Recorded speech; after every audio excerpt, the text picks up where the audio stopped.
For this lesson, I'm using the 0202 Source and Program Monitors project, and you can find that with the media that comes with this lesson. Just double-click on the project file to open it. Most of the time you'll invest in video editing will be spent watching clips and making creative choices about them. You'll use the Source Monitor up here to preview clips, and the Program Monitor over here on the right to preview the sequences you add them to. So let's learn a little bit more about the Source and Program Monitors. You can double-click on any clip in the project panel to open it in the Source Monitor. You can play and stop using this button at the bottom, or you can use the spacebar. At the bottom left-hand corner, you can see we've got this series of 8 digits. In fact, we've got something very similar over on the right.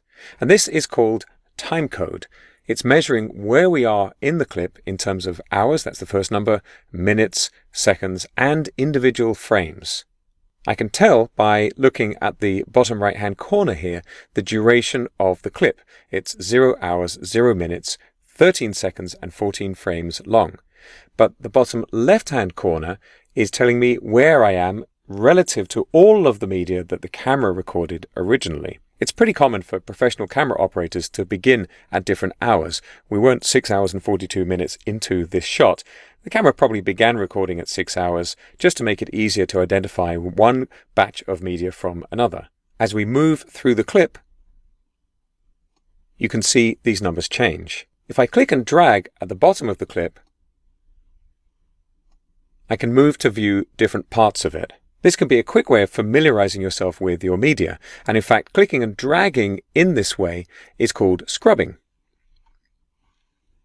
If you want to move through the clip more precisely, you can use these 1 frame forward and 1 frame backwards buttons. You can also use the arrow keys on the keyboard. Here's the right arrow and the left arrow.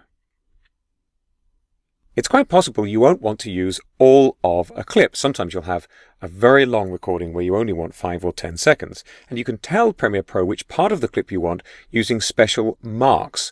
These are called in or out marks. The in mark is the beginning of the part you want, and we can add that mark by clicking the Mark In button right here. And I'll move my playhead a bit later in the clip and click the Mark Out button to specify the end of the part that I want. If I use this clip anywhere in a sequence, I'll only get this piece that's highlighted between the marks. I can update the marks anytime I like, so if I click earlier on in the clip here, in this mini timeline, I can click the Mark In button again, and you can see the clip updates. You'll notice as well, now I've chosen a part of the clip, this duration indicator at the bottom right corner has gotten shorter. Now we've just chosen 6 seconds and 23 frames. These marks are persistent. You can close the project and they'll still be applied when you next view the clip. If you want to remove the marks, you can right-click in the picture and choose Clear In and Out. The Program Monitor has the same controls as the Source Monitor. You can play, stop, and so on. One major difference, of course, is that it's showing the contents of the sequence that we've created down at the bottom.